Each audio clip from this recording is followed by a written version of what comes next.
Hi, I'm Stan Jones, creator of the Nathan Active Mysteries. And in a couple of minutes, I'll be reading you the first chapter of this book, Frozen Sun, the third installment in the Nathan Active Mysteries. But first, I'd like to say a little about the term Eskimo. As you may have heard, it's being replaced in formal speech and writing by the term Inuit. However, Eskimo is still in general use in Northwest Alaska, and that's the practice followed in the series. So, here we go. In Frozen Sun, Grace Palmer, a local beauty queen, goes missing. Active mounts a search that will lead him halfway across Alaska and give him plenty of time to discover he is in love with Grace. Closing in on the answers, however, he discovers evidence that points to an agonizing conundrum. She is either dead or she is a cold-blooded killer. And now, here we go with the first chapter of Frozen Sun. Beautiful, wasn't she? Nathan Active studied the mural-sized photograph on the wall outside the principal's office at Chukchi High School. A girl, half Eskimo and half white, stood on a bluff overlooking the lagoon behind Chukchi on a summer day. She held a bouquet of roses and wore an evening gown, a tiara, and a sash that said Miss North World. A small brass plate underneath read Grace Sakingik Palmer. She was beautiful from the day she was born. Jason Palmer was in his early 50s, Active guessed. Tall, swept-back silver hair, jeans hand pushed into the hip pockets. A good-looking face with a slightly fox-like cast to the eyes and the bridge of the nose. That's why I named her Grace, but I doubt she looks like that now. Active pulled a notebook from his pocket. How long since you've heard from her? It'll be 10 years this Christmas, Palmer said. She started at the university in Anchorage the fall after this picture was made, came home for Christmas, and we never saw her again. She didn't call, didn't write.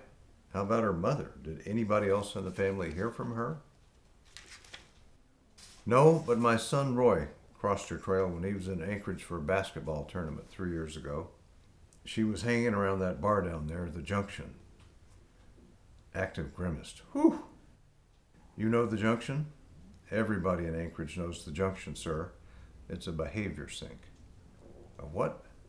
Behavior sink. It means, never mind. It's social worker talk for hell on earth. He turned back to the picture. Did Roy just hear about this, or did he actually see it with his own eyes? Palmer nodded. He saw her all right. She... His voice broke and he turned away. He pulled a handkerchief from a hip pocket and blew his nose, walked across the hall to a fountain, bent and drank, then crossed back again. She was coming out of the Junction and she was... Druh. Palmer pulled out the handkerchief and turned away once more, his shoulders shaking.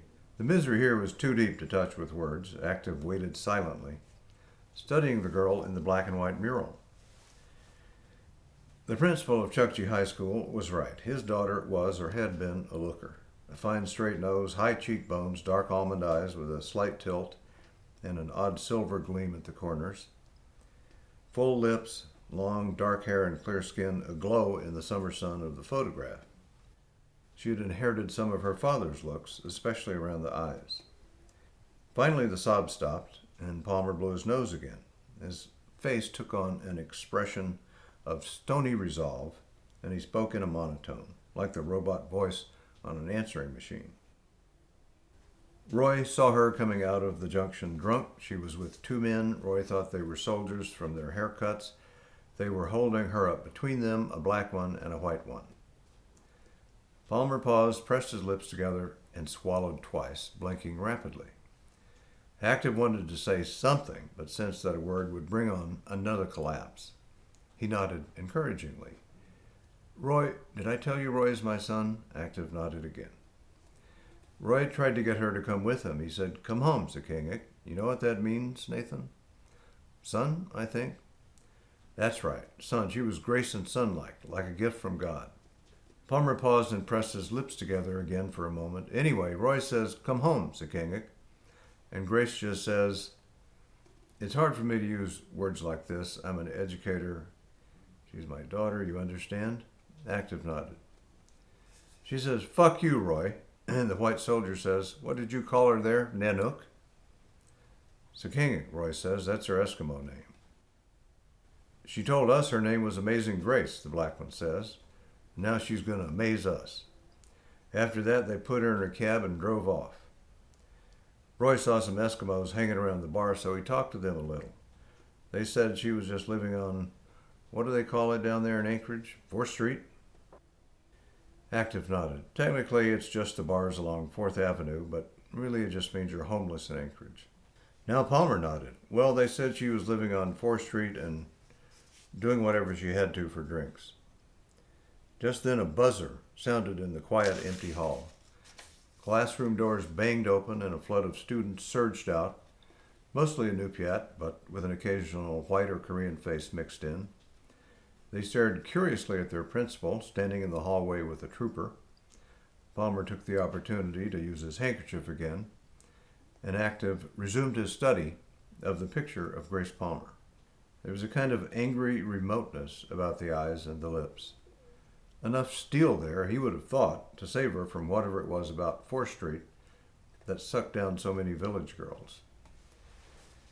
He shook his head and wondered what she would look like today. Like Palmer said, probably not much like the picture taken on the bluff 10 years ago.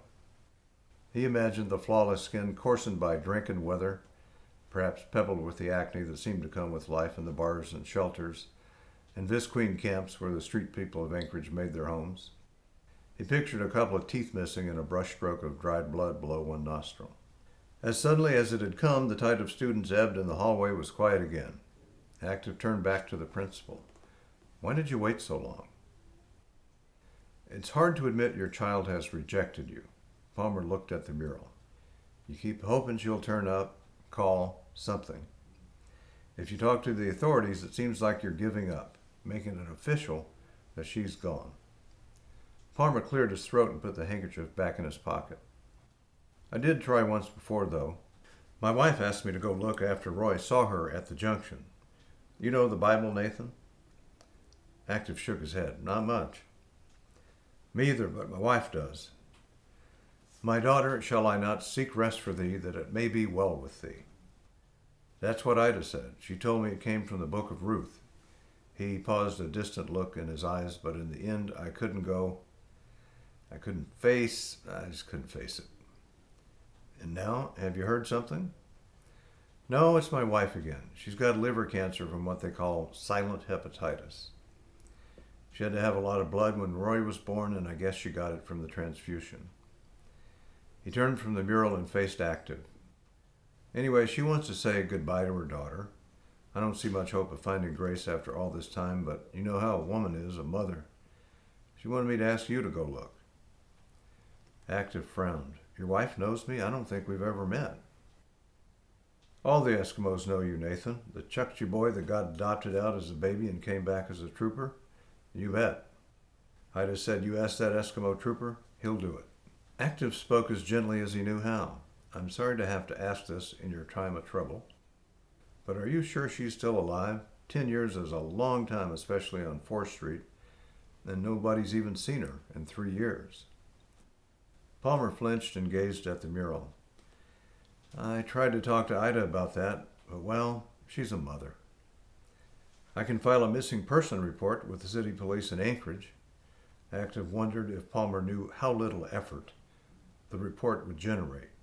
Homeless natives drifted on and off the city streets like the shadows of passing clouds.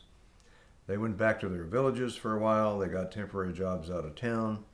They moved in with boyfriends or girlfriends. Generally, the overworked city cops took an interest only when one of them turned up beaten to death in an alley, drowned in Ship Creek, or frozen solid under a bridge. Maybe the cops down there can visit some of the shelters, hit some of the bars, that kind of thing. How hard will they work it? Ida needs some kind of hope she can cling to. Palmer looked more in control of himself now. Perhaps it was because they were easing away from what he saw as the womanish stuff of emotion, getting back into the man's world of practical action, talking about what to do. Active sighed. They won't work it very hard, I'm afraid, unless they have reason to think something's happened to her. Unless something's happened to her, my God, she was sleeping with soldiers and... Palmer stopped and shook his head. But you can't go, Nathan? Ida made me promise to ask. Tell your wife I'm sorry, but the troopers won't pay for travel on a missing person report like this. Palmer turned back to the mural and studied it silently. Then he sighed. I told her it'd probably be that way. At least we tried. Does Ida have any other family with her? We're trying to find money to have Cowboy Decker bring her sister Aggie down from Issignac in a few days. That'll help some, I guess. Well, I can't go, but I'll see what I can do. I have a buddy at the city force down there. Active motioned at the mural behind him. Do you have a normal-sized picture of her? I'll send it down with the report. Palmer reached into his windbreaker and pulled out a tattered photo finisher's envelope with a blue rubber band around it. Ida found this around the house somewhere. Palmer handed him the envelope. I don't know what's in there. I just couldn't look. I probably should have had this mural taken off our wall here, but... Active looked at it once more. But you can't quite give up on her. Palmer shook his head. I understand, Active said. And that's it. Chapter 1 of Frozen Sun, book number 3 in the Nathan Active series. I hope you enjoyed it.